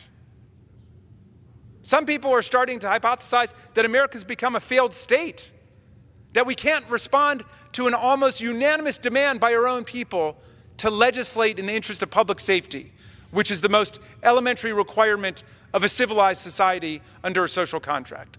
Some people say we've become a failed state, like failed states we see around the world. You know that authoritarianism is on the march all over the world, whether it's in Putin's Russia, or Duterte's Philippines, or Orban's Hungary, or Erdogan's Turkey, where it's all about enriching the people in power, ignoring the needs of the people, ignoring the rights of the people, but instead using government as a money-making operation for a tiny group of people. Have we become a failed state? Is that what we are? I don't think we're a failed state. We've had other periods in American history where Congress has refused to deal with pressing public policy problems. One of the most famous ones, beginning in the 1830s, was when a pro-slavery faction within Congress said it would refuse to have any hearings at all and would refuse to entertain any petitions against slavery from anywhere in the country. It was a direct assault on the right to petition Congress for redress of grievances. It was a direct assault on the freedom of speech. But they imposed a stranglehold on Congress so there could be no debate on the most pressing issue of the day. Now, I'm not likening slavery to gun violence, okay? I want to be clear about that. But I'm saying that there are other times in American history where Congress has acted as a chokehold against the ventilation of serious public concerns and grievances. There have been times when Congress has refused to engage in debate, discussion, and analysis of the most pressing problems of the day. And that's where we are right now on gun violence. All we are saying, Mr. Speaker, to the majority in Congress is, let's have some hearings on this. Let's have some hearings on a universal criminal and mental background check being demanded by nearly every American right now. Let's start with that. Is that one thing we can all agree on? That there should be a background check before people go out and obtain weapons of war that they then carry into the hallways and the schoolrooms of our country. Can we have a hearing on that? If you don't want to vote for it, you can stand up with the 1 or 2% of the people who are against it, but allow those of us who want to represent the 97 or 98% of the people who are for it to have a vote. Because we don't think that terrorists and criminals should be able to go to a gun show and purchase firearms, including AR-15s, without a criminal background check. We don't think that. So, Mr. Speaker, we've got a consensus in America on this. Let's not stifle the consensus. Let's not choke off the ability of the American people and their representatives to govern. That's why we were sent here, to legislate. The essence of legislation is hearings. We have to hear the American people. We have to hear the experts. We have to collect the evidence.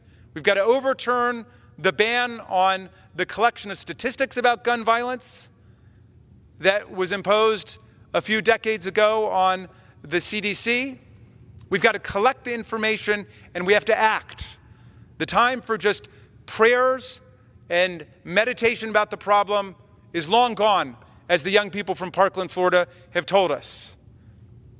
They were told in the wake of the massacre, it's too early to start debating gun policy, and they turned around and they said, no, it's too late to be debating gun policy. This should have been done after Las Vegas. It should have been done after San Bernardino County. It should have been done after the Sandy Hook massacre. It should have been done after Virginia Tech. How many more massacres do we have to await before this Congress decides something really must be done? How many more massacres? That's what America is asking us, Mr. Speaker. Please, let's do our job. We've sworn an oath to the American people. Let's go and represent the public will. Let's make it consistent with the Second Amendment, because it's very easy to do so. We proved it in the state of Maryland, and the Supreme Court has told us we can pass reasonable common sense gun safety measures without violating anyone's rights. We've got a consensus in America, in Congress. We've got to do our job and let that consensus become the law. With that, Mr. Speaker, I will yield back. Gentleman yields. Under the Speaker's announced policy of January 3rd, 2017, the chair recognizes the gentleman from Colorado, Mr. Perlmutter, for 30 minutes.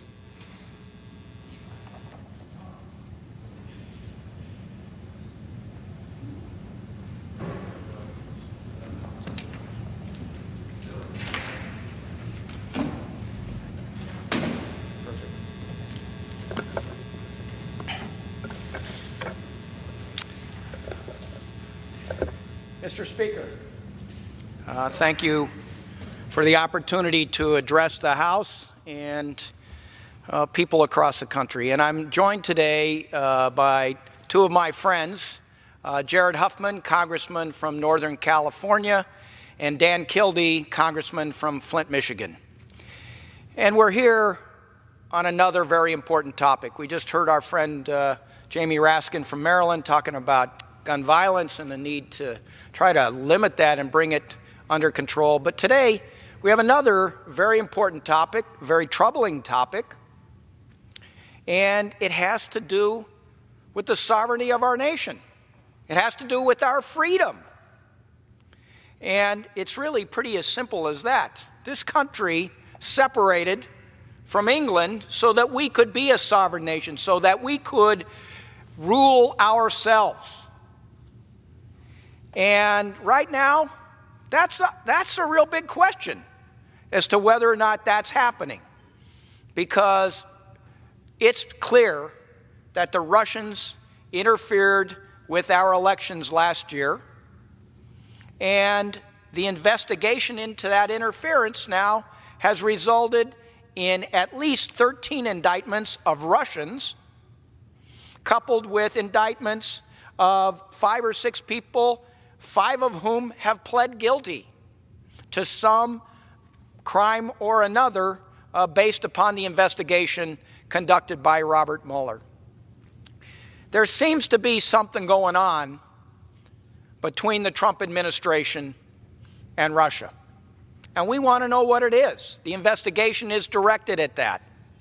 And Mr. Speaker, it starts with something that we asked for last year. We asked to see the president's tax returns. We asked for it on a number of occasions.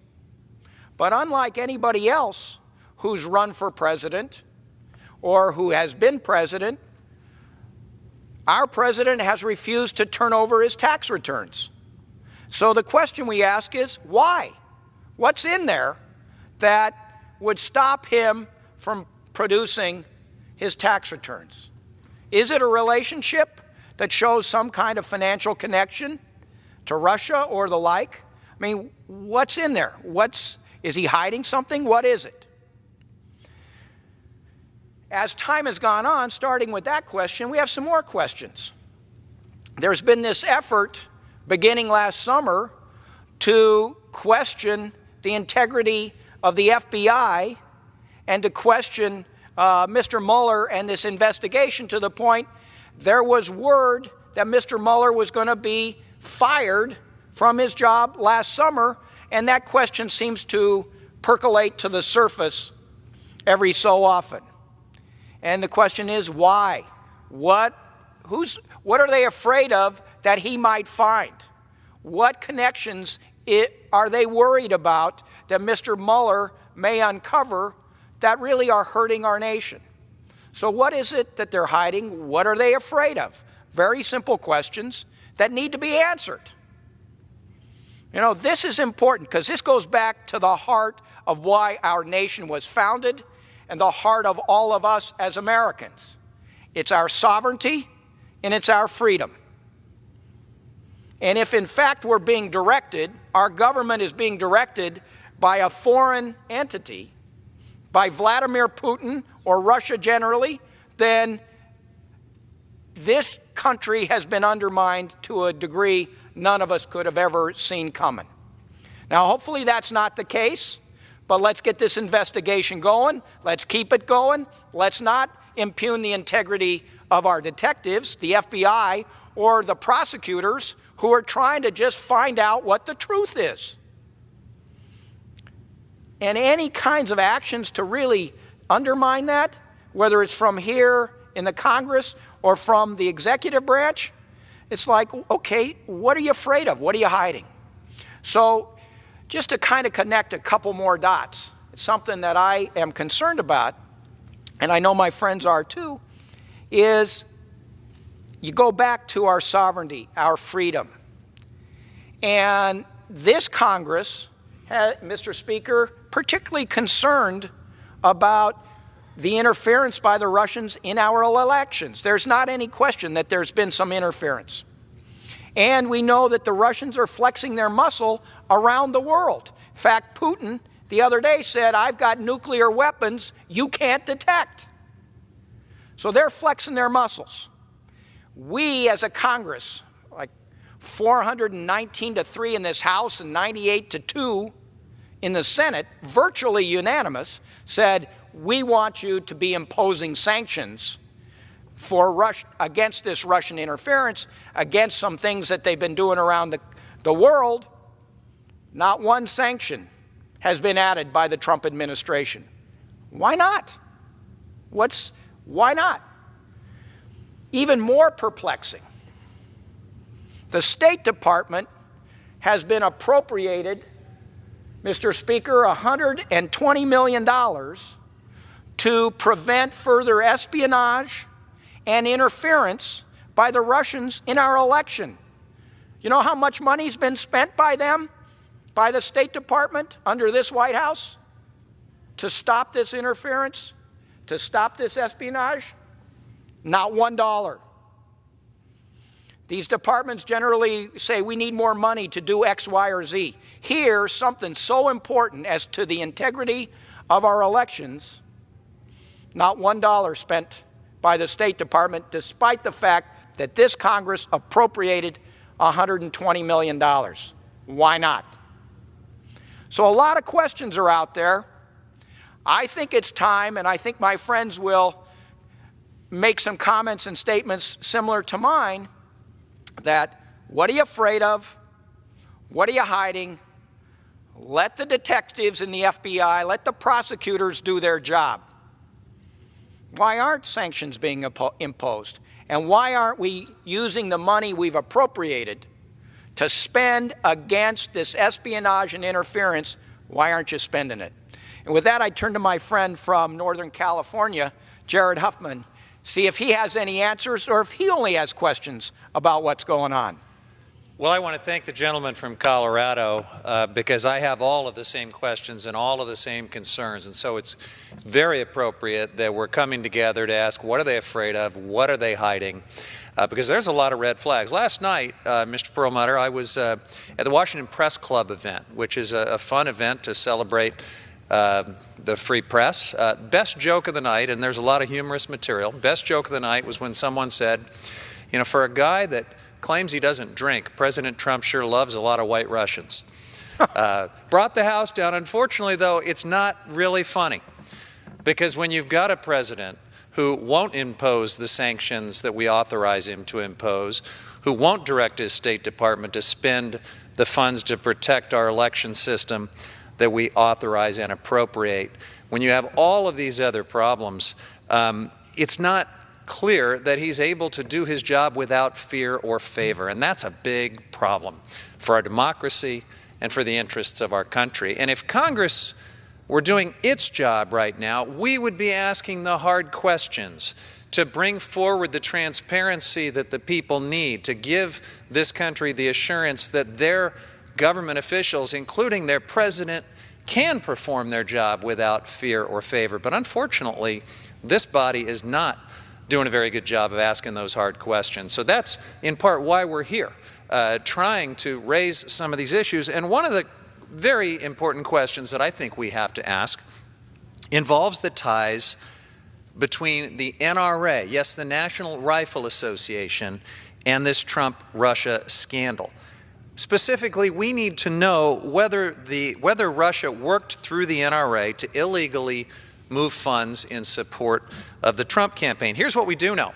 We know that McClatchy and others have reported that the FBI is actually investigating whether Alexander Torshin, deputy governor of Russia's central bank and NRA's main liaison in Russia, used the NRA to funnel millions of dollars to support Donald Trump's candidacy in 2016. We know that in 2016, Donald Trump Jr. had dinner with Torshin, who is a close ally of Vladimir Putin, also is someone accused of money laundering. And they had that dinner at the NRA convention. We know that the NRA spent tens of millions of dollars on the 2016 elections, including $30 million to support Donald Trump. That's 3 times what the NRA spent to support Mitt Romney when he was the Republican nominee just 4 years prior. So we need to think about and ask this question, where did all that money come from? We've asked the NRA won't tell us. Now, we know that in testimony to the House Intelligence Committee, there are indications that Russians made a very concerted effort to work through the NRA. And that's why Senator Ron Wyden has asked the Treasury Department, again, because the NRA won't answer these questions, but he's asked the Treasury Department for more information about suspicious Russian funding of the NRA. So just to recap a few of these things that we need to be asking about, we know how close President Trump is to the NRA. We know how close the Russian banker Alex Torshin is to the NRA. We know how close the NRA is becoming, closer and closer to Russia.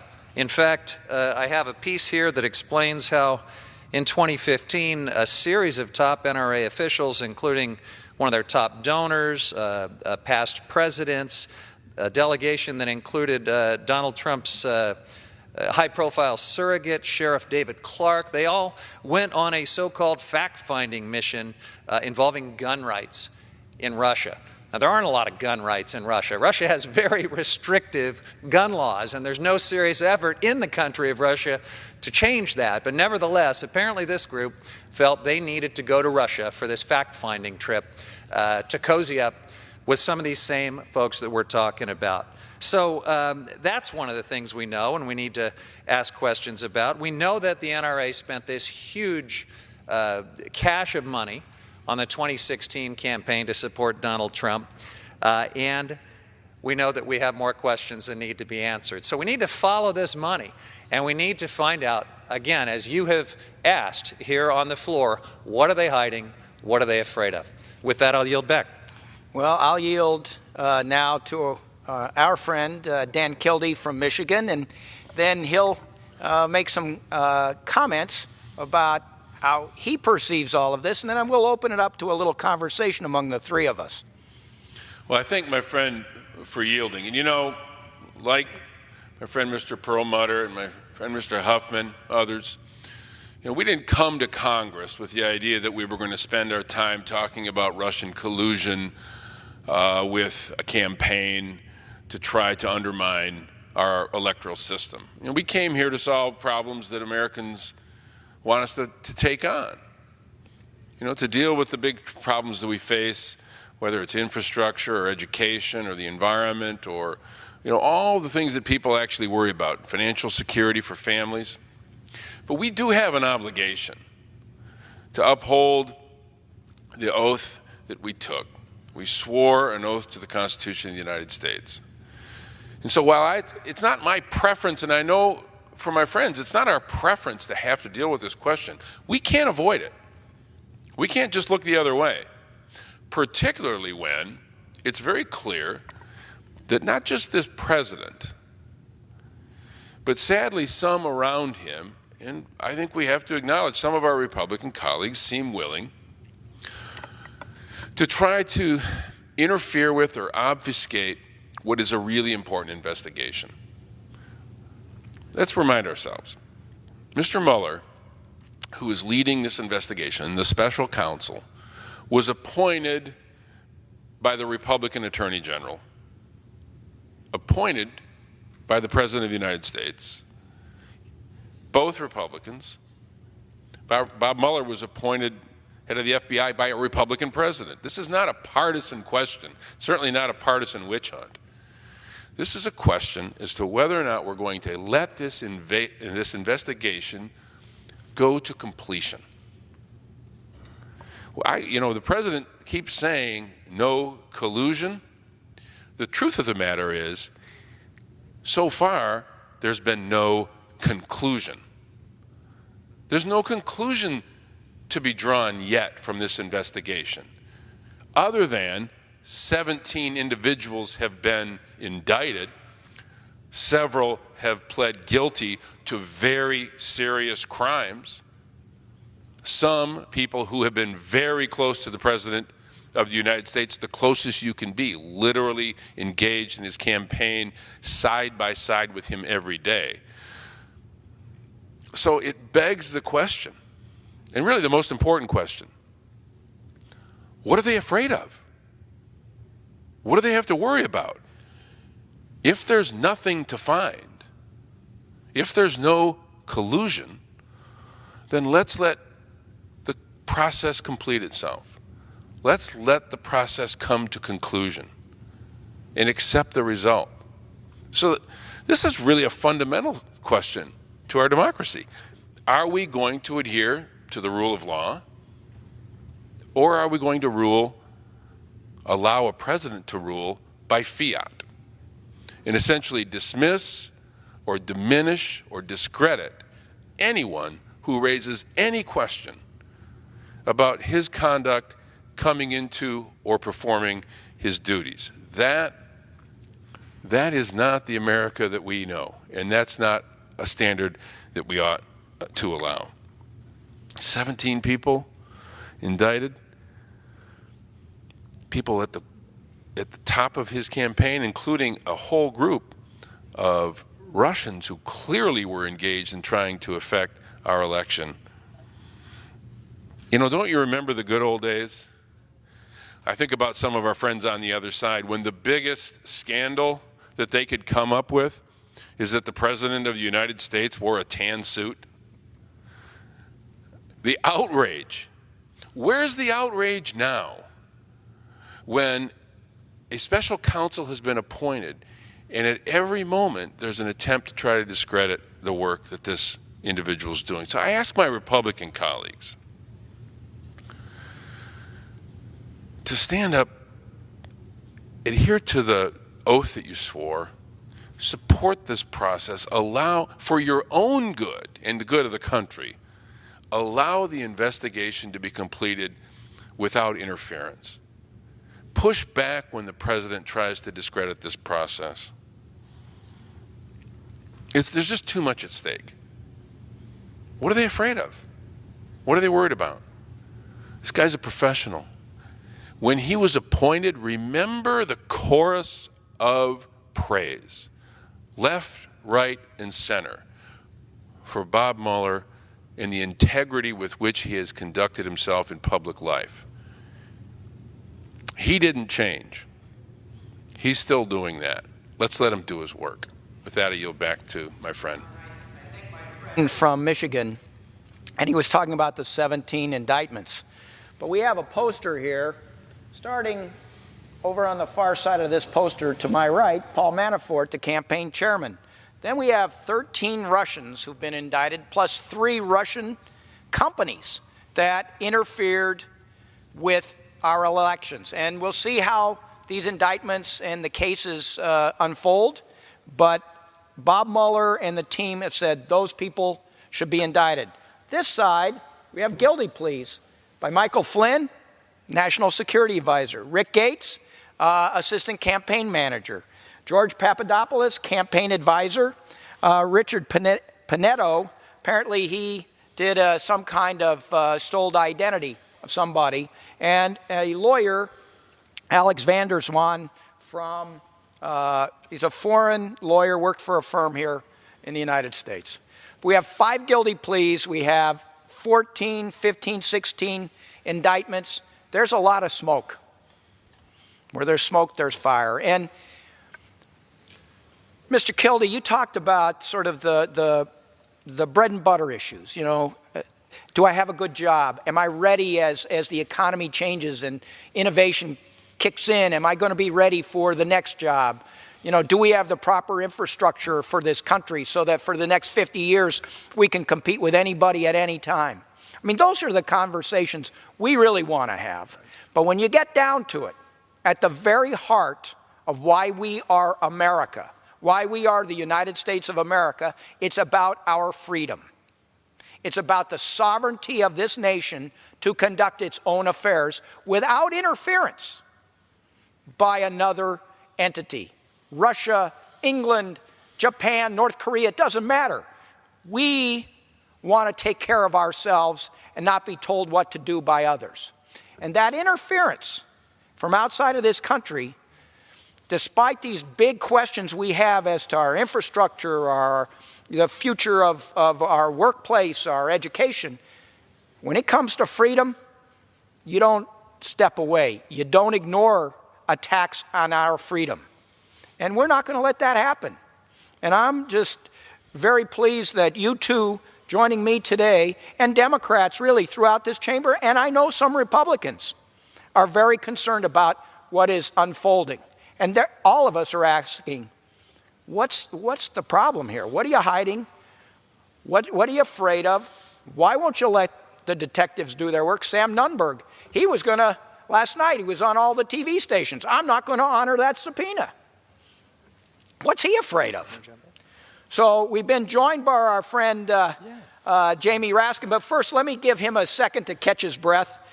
Turn to my friend from Northern California for a comment or two, and then we'll turn it over to Mr. Raskin. Well, you're asking all the right questions, Congressman Perlmutter, and it seems to me in the short time we've been on the floor here, in some ways we are asking harder questions than what we're seeing from the committees that should be conducting oversight and investigations if Congress were functioning and taking this issue as seriously as it should.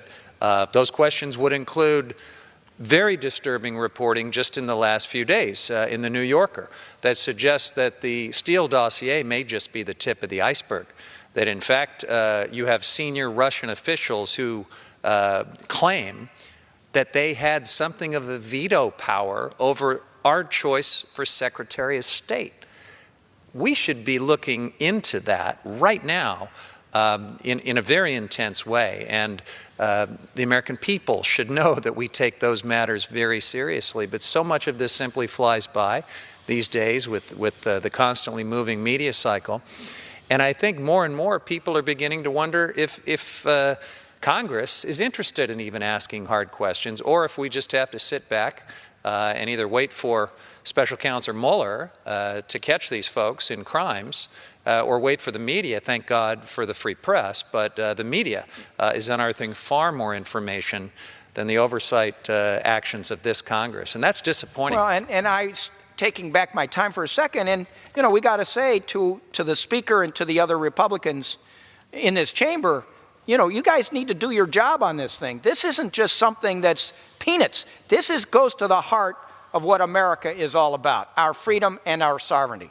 Right. And I would now take the time back and then hand it off to Mr. Raskin from Maryland. Mr. Perlmutter, thank you very much for yielding. For just a moment, I was very moved by your comments. We know that eternal vigilance is the price of liberty, and I want to salute you for your vigilance and your zealousness in defending American freedom and our democratic process against foreign and potentially domestic enemies, those who would subvert and undermine our political processes. It seems to me that in Congress, we have two jobs that we need to do now. One is to defend the Mueller investigation and the Department of Justice against unfair attacks and attempts to subvert and undermine the investigation. And two, and perhaps more importantly now, is we've got to work to fortify our election systems against a repeat in 2018. Bingo. The U.S. intelligence agencies that told us in January of 2017 that there had been a campaign of cyber espionage and cyber sabotage and cyber propaganda against the American elections have told us that the Russians are very likely to be doing the same thing with respect to the 2018 election. And by the way, it's not just the Russians now.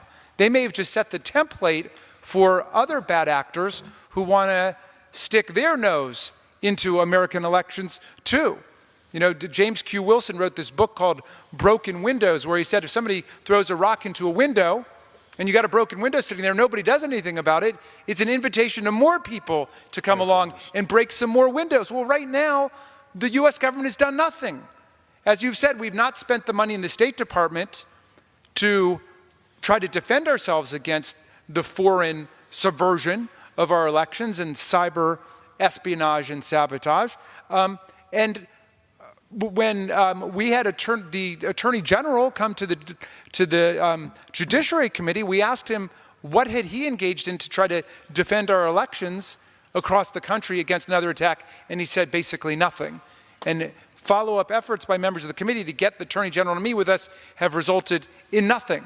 So this week we've asked for $14 million from the appropriators to go to the Election Assistance Commission, which is the only federal body we've got that's charged with trying to help state election administrators defend themselves against cyber attack.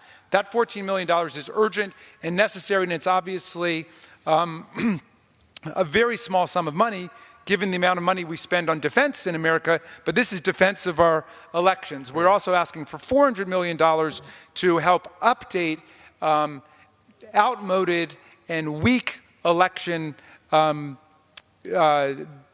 technology in the states today. And so that's another badly needed infusion of cash to the states so we can fortify our elections. We know that at least 22 states suffered attempted electronic probes by foreign actors in 2016, and they're coming back in 2018, and everybody wants to know, what are we doing about it? And we have no coordinated plan. So at the very least, we should get this money to the Election Assistance Commission so we can help the states harden themselves. I'm happy to yield back. Well, and I thank my friend from Maryland for participating with us. We're going to be doing this because we want people asking this question all across the country. And I'll yield now to our friend from Michigan to let him close us out. Well, Mr. Perlmutter, thank you for yielding. And I want to just underscore a point that you made in your opening remarks. This is fundamentally about a principle that we hold pretty dear in this country, and that's our freedom.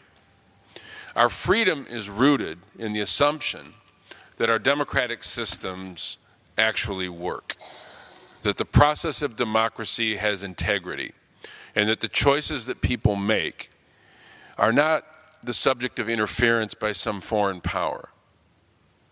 We know that Russia interfered in our elections. There are only two people I can think of who have denied that repeatedly. One of them is President Trump. The other one is Vladimir Putin.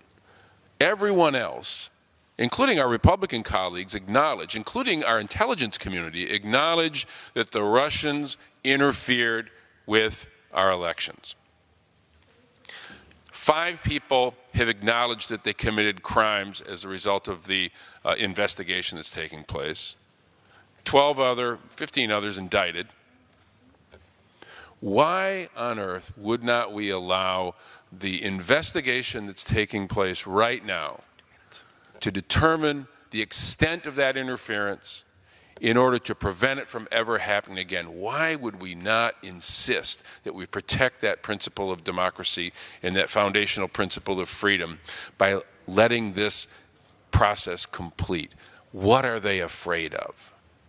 That's the question. What are they afraid of? And that's why I'm glad, Mr. Perlmutter, that you've initiated this effort, and I'll continue to stand with you as you do it. I yield back. I thank the gentleman. I thank Mr. Huffman, Mr. Raskin. And with that, we yield back to the Speaker. Oh, before that, Mr. Speaker, I do now move that the House adjourn. The question is on the motion to adjourn. Those in favor say aye.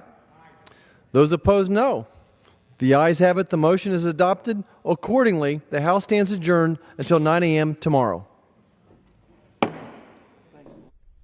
Members today approved a bill suspending certain EPA emission standards for brick and clay kilns and wood heaters. Tomorrow, more work on revising emission standards. The focus will be on coal-fired power plants.